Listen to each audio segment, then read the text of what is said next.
Pengertian port. Dalam protokol jaringan TCP atau IP, sebuah port adalah mekanisme yang mengizinkan sebuah komputer untuk mendukung beberapa sesi koneksi dengan komputer lainnya dan program di dalam jaringan. Port dapat mengidentifikasikan aplikasi dan layanan yang menggunakan koneksi di dalam jaringan TCP atau IP. Apa aja sih jenis-jenis port? Yang pertama adalah jenis logical port. Macam-macamnya yaitu port 20 dan 21 atau FTP. Port 20 dan 21 merupakan port untuk FTP atau File Transfer Protocol. FTP adalah protokol yang berguna dalam mentransfer data di dalam suatu jaringan. Yang kedua adalah port 22 atau SSH. Port 22 adalah port standar untuk SSH atau Secure Shell, dan port ini berfungsi mengirimkan data melalui jaringan dalam bentuk transkripsi. Dapat digunakan juga untuk menjalankan fungsi atau tugas yang bisa diakses dari jarak jauh, misalnya menghubungkan ke host atau server. Port yang ketiga adalah port 23 atau Telnet. Port ini untuk menghubungkan komputer dan server jarak jauh. Fungsinya hampir mirip dengan SSH, hanya saja port 23 Telnet tidak menggunakan enskripsi pada koneksinya. Yang keempat adalah port 25 atau SMTP. Port ini berfungsi untuk memastikan pengiriman email melalui jaringan dikomunikasikan dengan aman antara sesama SMTP server. Selanjutnya port 53 atau DNS. Port ini berfungsi sebagai penerjemah alamat IP pada setiap host. Port ini mencocokkan nama domain yang dapat dibaca manusia dengan alamat IP yang dapat dibaca mesin. Jadi, tak perlu mengetik alamat IP dalam membentuk angka ketika hendak mengunjungi website. Port 67 dan 68 atau DHCP berfungsi untuk menetapkan informasi terkait alamat IP. Port 67 bertugas menerima permintaan alamat dari DHCP dan mengirim data ke server. Sedangkan port 68 merespon semua request DHCP dan meneruskan data ke klien. Port 80 HTTP atau web server, yakni memungkinkan browser terhubung ke halaman web. Port ini akan menerima permintaan koneksi dari klien. Kemudian setelah koneksi berhasil dibuat, kamu akan mendapatkan akses ke berbagai halaman web internet. HTTP atau web server juga memiliki port alternatif yaitu port 8080 dan 80.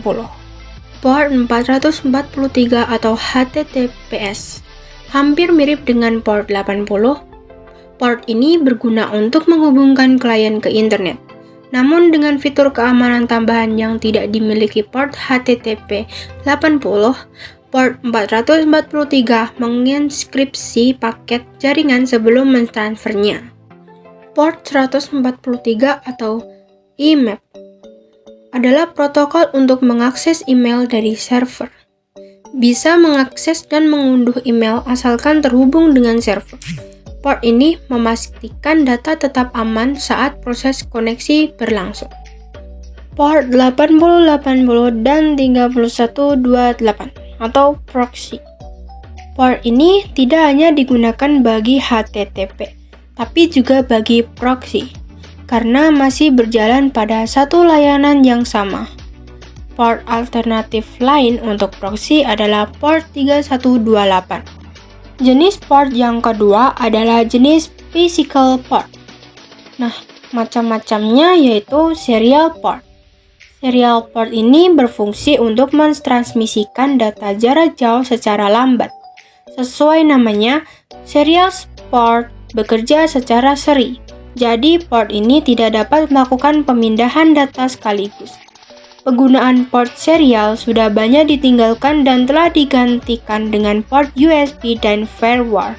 Contoh penggunaannya pada keyboard, mouse, monitor, dan modem dial-up. Yang kedua adalah jenis physical port. Parallel port dapat digunakan untuk mentransmisikan data pada jarak pendek secara cepat. Pemindahan data dapat dilakukan secara bersamaan sehingga informasi yang terkirim lebih banyak dibandingkan serial port. Jenis ini biasa dipakai pada penghubung perangkat printer, disk eksternal, atau tape magnetik. Selanjutnya ada SCSI atau Small Computer System Interface.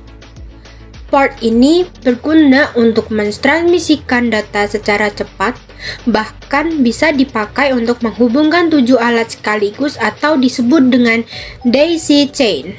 Yang terakhir adalah USB port. Port ini jenis port fisik yang dapat digunakan untuk segala keperluan atau universal. USB port mampu mentransmisikan data hingga 127 peripheral dalam rangkaian daisy chain. Banyak perangkat keras yang bisa dihubungkan melalui port USB, misalnya media penyimpanan USB flash disk, printer, scanner, optical disk, drive, eksternal, dan sebagainya. Oke, selanjutnya yaitu pengertian OSI layer. Open System Interconnection atau biasa disingkat OSI adalah sebuah model referensi dalam bentuk kerangka konseptual yang mendefinisikan standar koneksi untuk sebuah komputer. Tujuan dibuatnya model referensi OSI ini agar menjadi rujukan untuk para vendor dan developer sehingga produk atau software yang mereka buat dapat bersifat interporate, yang berarti dapat bekerja sama dengan sistem atau produk lainnya tanpa harus melakukan upaya khusus dari si pengguna. Ini adalah gambaran dari model OSI layer ya teman-teman. Macam-macam OSI layer. 1. Physical layer.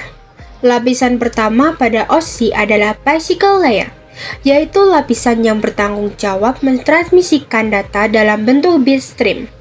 Physical layer mencakup segala peralatan perukuran informasi yang dimiliki oleh dua perangkat yang melakukannya, termasuk kabel dan tombol-tombol. Yang kedua adalah data link layer. Data link layer ini bertugas membuat dan mengakhiri sebuah koneksi antara dua node atau jaringan yang terhubung secara fisik. Data link layer ini juga memecah data dari network layer menjadi bagian-bagian kecil yang disebut frame, lalu mengirimkannya ke tujuan, hampir sama seperti network layer. Intinya, lapisan ini juga mengontrol aliran data dan memeriksa kesalahan yang terjadi. Yang ketiga ada network layer. Bertugas untuk mendefinisikan IP address sehingga setiap komputer dapat saling terkoneksi dalam sebuah jaringan. Kemudian, fungsi berikutnya adalah membagi data menjadi beberapa paket lalu mengembalikannya setelah data berhasil diterima. Yang keempat ada transport layer. Transport layer ini berperan sebagai penanggung jawab kiriman pesan antara dua perangkat, mengambil data dari lapisan sebelumnya dan meneruskannya ke lapisan berikutnya, sekaligus memastikan bahwa data tersampaikan dengan baik. Yang kelima adalah session layer. Lapisan ini membuka tutup saluran komunikasi antar perangkat yang disebut session. Lapisan ini bertanggung jawab untuk membuka session dan memastikan tetap terbuka ketika data sedang dikirim. Selanjutnya, apabila komunikasi sudah berakhir, session layer lah yang akan menutup sessionnya lagi. Tak hanya itu, lapisan ini juga mengatur checkpoint selama proses transfer. Apabila session terganggu, perangkat dapat melanjutkan transfer data dari checkpoint terakhir. Yang keenam ada presentation layer. Presentation layer berfungsi untuk mengidentifikasikan sinteks yang dipakai host jaringan untuk berkomunikasi. Lapisan ini akan memberi enkripsi serta deskripsi data yang nantinya akan dipakai dalam application layer. Pada lapisan ini, data akan transkripsi dan deskripsi otomatis melalui sistem.